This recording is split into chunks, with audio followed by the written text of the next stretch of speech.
Então, conforme nós explicamos e comentamos nas últimas semanas, o nosso livro, o quarto livro da Torá que nós começamos a ler agora, que iniciamos a ler, que recém-iniciamos a sua leitura, o livro de Números, ele carrega este nome, ele leva este nome de Números porque nele contém a contagem do povo judeu. Ele começa com a contagem detalhada do povo judeu. Então ele enumera números porque ele conta logo no seu início, logo no seu começo, Hashem conta o povo judeu de maneira detalhada. E a pergunta seria, sem dúvida, qual é a ideia de enumerar, de contar o povo judeu. E a tal ponto que um livro da Torá, o quarto livro do Pentateuco, carrega esse nome de Números, de contar o povo judeu, porque ele descreve logo no seu começo, logo no seu início, a contagem do povo judeu detalhada, ou seja, o povo judeu em geral, as tribos, os levitas, as suas categorias, enfim, categorias, por assim dizer, que existem dentro do povo judeu, a sua hierarquia de Cohen, Levi, Israel, primogênito. Então a Torá, ela enumera o povo judeu, conta o povo judeu, e sem dúvida que essa contagem ela tem um objetivo profundo, algum significado mais profundo, e por isso então, o livro tem esse nome, e logo no começo ele já trata sobre essa contagem. A primeira pergunta deve ser: quantas vezes nós encontramos que Deus contou o povo judeu? Quantas vezes Deus ele conta o povo judeu durante o decorrer, enfim, da Bíblia, durante o decorrer do Tanakh, durante as gerações do povo judeu? Quantas vezes nós encontramos que Hashem, ele conta, ele enumera o povo? Então aqui ele nos traz um Midrash muito, muito interessante, que Deus, ele conta ao povo judeu um total de 10 vezes. Um total de 10 vezes Deus conta ao povo judeu. Eu vou ler agora esse Midrash. Então o Midrash nos fala o seguinte: os judeus são contados em 10 ocasiões. Eles são contados em 10 ocasiões. A primeira ocasião foi quando eles desceram ao Egito. Quer dizer, lá atrás, quando o povo judeu desceu no Egito, houve uma primeira contagem. Houve a primeira contagem, conforme consta, como é afirmado no livro de Deuteronômio, com 70 almas seus antepassados desceram ao Egito. Então, quer dizer, essa foi a primeira contagem, 70 almas. A primeira, logo quando o povo judeu, Jacó e seus filhos descem ao Egito, tem uma primeira contagem. O povo judeu, naquele momento, era somente 70 almas. No caso, 70 alma, né, no singular que está escrito, Shivim Nafesh, e não Shivim Nefashot. O versículo não diz 70 almas, mas sim diz 70 alma. Para dizer que o povo judeu, por mais que era 70, era um só. Então, essa foi a primeira contagem. Nós éramos 70.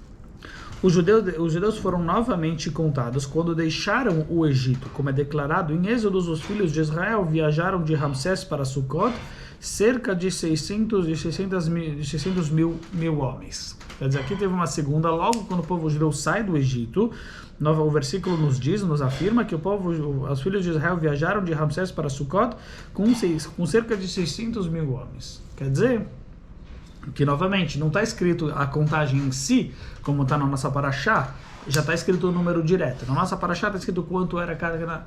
Mas, então, os detalhes, como foi feita a contagem, enfim, quanto era cada um. Lá está direto, pelo menos 600 mil, então quer dizer que essa foi uma segunda contagem. Uma terceira contagem ocorreu na seção de números. Então, que é a paraxá do Bamidbar. Essa foi a terceira contagem na seção no livro de números. Outra contagem ocorreu no evento dos espiões, em Parashat Shlach.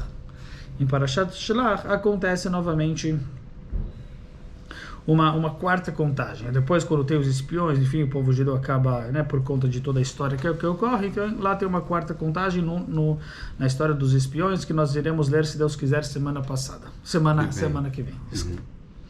E mais uma vez, uma contagem ocorreu quando Yehoshua dividiu a terra. Uma quinta vez, quando Josué, quer dizer, mais para frente, quando Josué ele vai dividir a terra para todos os judeus, novamente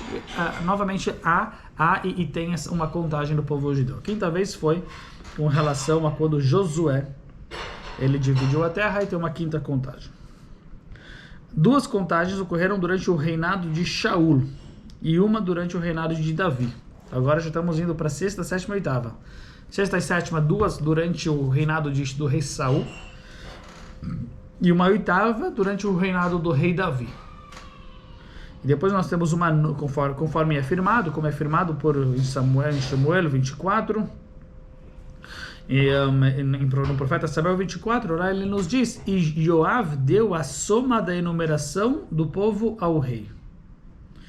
Então, foi feito, então teve uma, enfim, lá em profeta Samuel, lá está escrito com relação ao reinado de Davi, eu acho, enfim, porque aqui ele não traz exatamente, enfim, se esse versículo é com relação a rei Shaul ou com relação a rei Davi. E Joav deu soma, mas Joav era general do rei Davi, então, por isso, a princípio, seria a contagem do rei Davi. Ele deu a soma da enumeração do povo ao rei Davi. Então, essa foi a oitava. Uma nona contagem foi feita no dia de nos dias de Esdras. Esdras é Ezra. No dia de Ezra. No dia de Ezra Sofer. Então, lá, é logo no final do segundo, do primeiro templo, desculpa. Ezra Sofer no final do primeiro templo. Então tem uma segunda contagem, depois da destruição do primeiro templo, em Ezra, profeta Ezra o escriba, numa nona, e uma contagem final ocorrerá na futura era messiânica.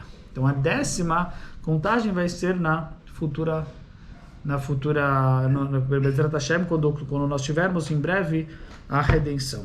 Então, a futura era messiânica, quando o Mashiach chegar, ali vai ter uma 10ª contagem. Então, são 10 contagens. E, sem dúvida, aqui, essa contagem é muito, enfim, especial. Quer dizer, 10 vezes. Por que contar o povo judeu 10 vezes? A parada do mar, por exemplo, a vaca vermelha também é 10 vezes. Mas por quê? A vaca vermelha também é 10 vezes. Mas a gente encontra, está escrito que a 10ª também vai ser feita no futuro. A 10ª vaca vermelha. Mas qual é a ideia dessas contagens que a gente está vendo que ocorre durante a Bíblia e durante o Tanakh? 5 nós vemos no próprio Pentateuco e outras 5 no futuro, se Deus quiser. As primeiras a gente falou, uma quando eles entraram no Egito, uma quando eles saíram do Egito, uma agora na nossa Parashá em Números, outra nos espiões. Então, na verdade, só 4 do Pentateuco, porque a 5ª já é com Josué, quando ele dividiu a terra. 5ª Josué, 6ª e 7ª rei Saul, 8ª rei Davi, 9ª com Ezra, no final do primeiro templo, enfim, depois da destruição do primeiro, e a 10ª quando o Mashiach chegar. Então a pergunta é o que está por trás? O que está por trás da contagem?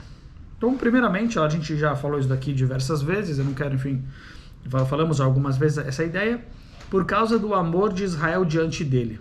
Ele os conta em todos os momentos. Quando eles saíram do Egito, ele os contou. Quando eles caíram no pecado do bezerro de ouro, ele os contou para determinar o número dos que permaneceram. E aqui quando ele veio para descansar sua divina presença sobre eles, ele os contou. Então Rashi traz sobre 3 contagens. Uma quando eles saíram do Egito. E por quê? Por causa do amor de Israel diante dele. É uma coisa que você gosta, você conta. Dinheiro, enfim, dinheiro, diamante, tudo que for, você sempre está contando. Existe aquela famosa ideia, enfim, de um grande empresário, enfim, que ele tinha que viajar muito, e sempre ficavam perguntando para ele como, enfim, o senhor consegue viajar tanto, é muito difícil, as viagens de trem antigamente, né, enfim, não era fácil, não é que você tinha, enfim, classe A, era uma coisa difícil de você viajar de trem. Então perguntava para ele como ele conseguia, enfim, passar por todas essas dificuldades. Ele era, graças a Deus, um cara muito próspero, mas as viagens não eram fáceis, enfim. E aí ele falou que sempre que ele ficava deprimido na viagem, que, enfim, não tinha uma cama para dormir, não tinha, enfim, uma boa comida para comer, ele olhava para o dinheiro que ele estava trazendo, para a mercadoria, isso trazia uma certa... Ele contava o dinheiro, contava a mercadoria, então isso trazia, enfim, uma inspiração. Então ele estava naquele trem difícil, né, passando por, não tinha estradas, enfim, então, por mais que ele era uma pessoa próspera, ele, enfim, passava dificuldade naqueles momentos, não tinha cama, enfim, não tinha nada, não tinha uma boa... Era uma dificuldade, né? Uma dificuldade, tensão. Sim. E mesmo assim, enfim, mas ele falava que quando ele tinha alguma dificuldade, então ele contava as moedas, ou contava a mercadoria. Então, quer dizer, quando você conta, enfim, aquilo que a gente gosta, a gente sempre é prazeroso contar. Então, assim também, o Hashem, que ele ama o povo judeu, ele conta eles continuamente. Quando eles saíram do Egito, quando eles caíram, quando eles pecaram, fizeram o pecado do bezerro de ouro, que não foi trazido essa contagem, a princípio, ou será que, bom, não sei se é a mesma, pode ser que é a mesma que disse. Talvez essa do pecado do bezerro de ouro, mas não sei. Bom, porque aqui não foi citado no Medrash a contagem do bezerro, após o bezerro de ouro, mas ele Hashem os contou para determinar o quantos sobraram, quanto permaneceram, porque teve muitos que faleceram, quando sobraram, porque houve muitos que infelizmente pereceram, enfim, acabaram falecendo, e quantos também. E aqui, quando ele veio para descansar sua divina presença sobre eles, que é no livro de Bamidbar, que aí Hashem agora começa o Mishkan, no trabalho do tabernáculo. Então aí Hashem vai descansar sua presença sobre eles, ele vai colocar, enfim, vai parar sobre o povo judeu, então novamente ele conta o povo judeu. Então tudo bem, então a primeira explicação por causa de amor. Primeira explicação por causa de amor. A segunda, assim como os rostos, aí começa, na verdade, aí começa a explicação, que é essa explicação que é trazida na Hassidut, que a contagem ela tem como objetivo, o judaísmo a gente sempre fala que ele é muito do indivíduo, mas ele não é da cultura individualista.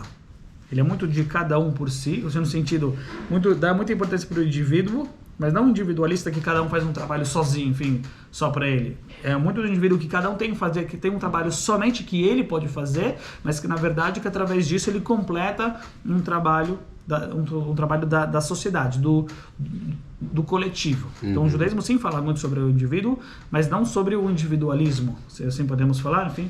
Né? Não é, então cada um está na sua, em outras palavras, vamos chamar assim, talvez o modernismo, né? Enfim, o modernismo, a ideia secular, o secularismo acaba sendo um capitalismo que divide as pessoas, um capitalismo que cada um faz o seu trabalho, cada um tem somente a sua vida. Aqui no judaísmo a gente fala muito sobre o indivíduo, ou seja, que cada um tem que, enfim, fazer o seu crescimento específico, ele fazer o seu esforço, ele tem alguma coisa que ele deve fazer, mas na realidade não que, então ele é a sua vida individual do outro, enfim, ele tem a sua vida, o seu crescimento, que não tem nada a ver cada um por si. Não, o meu crescimento na verdade tem a ver com o crescimento de toda a sociedade, o meu crescimento particular, que eu tenho que fazer como indivíduo